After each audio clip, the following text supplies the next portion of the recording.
A company normally takes a few days to set up. I think the cost's gone up. It used to be 14 quid. I think it's something like 40 quid now. Company bank account, we bank with various different bank suppliers, but if we do like a Metro bank account, which is a retail bank, we can actually get that open pretty quickly, like within a week. If it's a online bank, I've actually had them open within the same day. Obviously, it's a slightly different service. What a lot of people do is open an online bank account to get the ball rolling, get costs going through and get it moving, and then get a secondary bank account.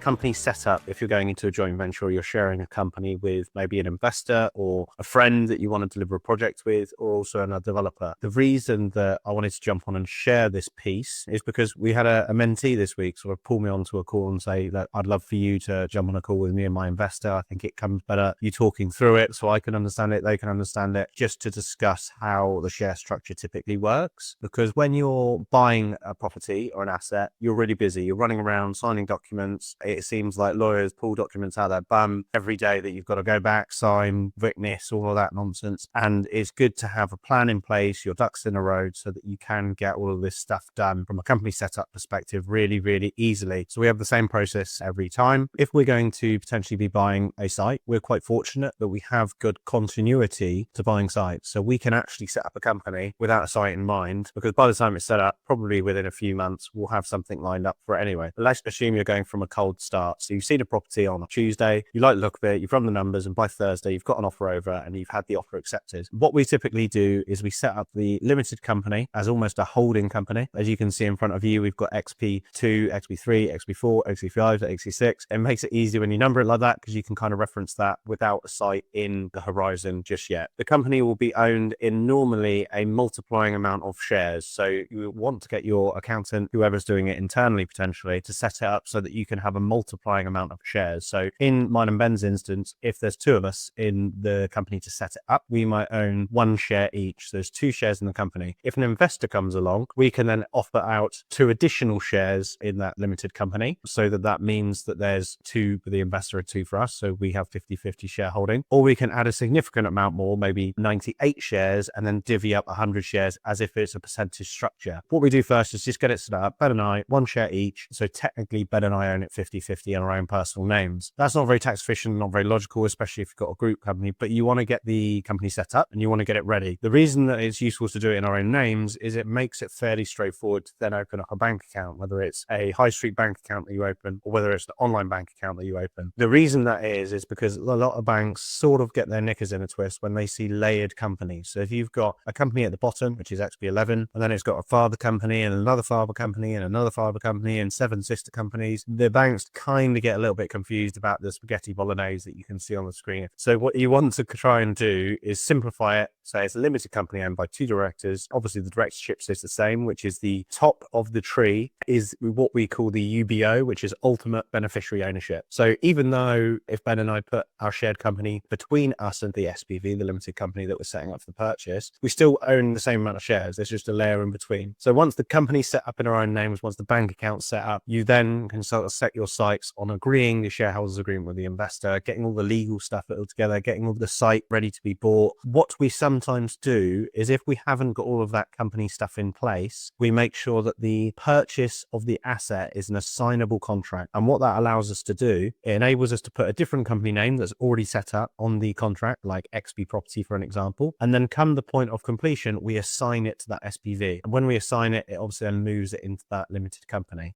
The Property Experts podcast is way better when you are asking the questions. We want to be discussing real life problems that you're having within your business. So don't be shy, ask the question down below and we will try and answer it in the following week's episode. So let's assume we've got the asset agreed and exchanged in XP Property. We're now doing planning and going through the process between exchange and completion. We might even still then be finalizing our joint venture structure with our investor. And then come the point of completion, we can assign the contract to the new limited company and we will get our accountant to do something called a share transfer, which is removing or reallocating the shares so that it makes it applicable for the joint venture structure that's been agreed. So that would typically look like the accountant would go in and say, okay, Ben and Jack own a share each, is now going to be owned buy their limited company XP Property, they're going to own 50% of the shares, which is 2 shares. There's been 2 new issues of shares that have been allocated to the investors company limited, and their investor owns 2 shares too. As a result, the share transfer is complete, sign all the documents, and that is how you set up the share transfer for the limited company. It is quite common that investors might want access to the company bank account and be a signatory for the company trading like that. Equally, as part of the shareholders agreement, you've probably got an absolute wealth of reporting procedures, cost allocation procedures. So if you go over budget in certain areas, you have to report back. But that is simply just the sort of process that we do when we find a deal, get a company set up, get a bank account set up, and then get the share transfers all sorted. That can typically take about a week if you really get down to it. So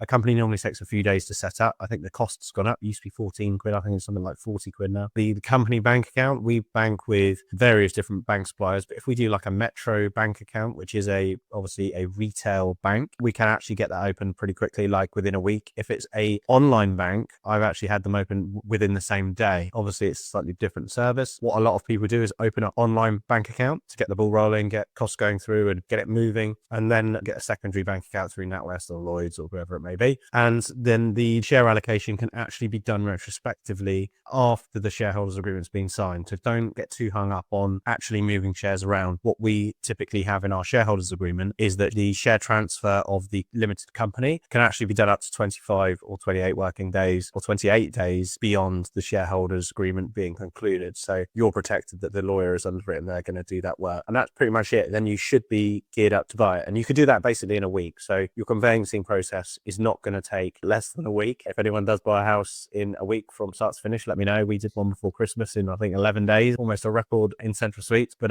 yeah, it is possible. And actually that limited company was exactly that. We managed to buy the asset. So we viewed it, offered on it, bought it, and did all of this company setup and bank account and things like that, all within that 10-day process. If you got value from this video, make sure you click the subscribe button down below and ring the notification bell, because we release one video at least every week, so you'll be the first to get notified. See you on the next one.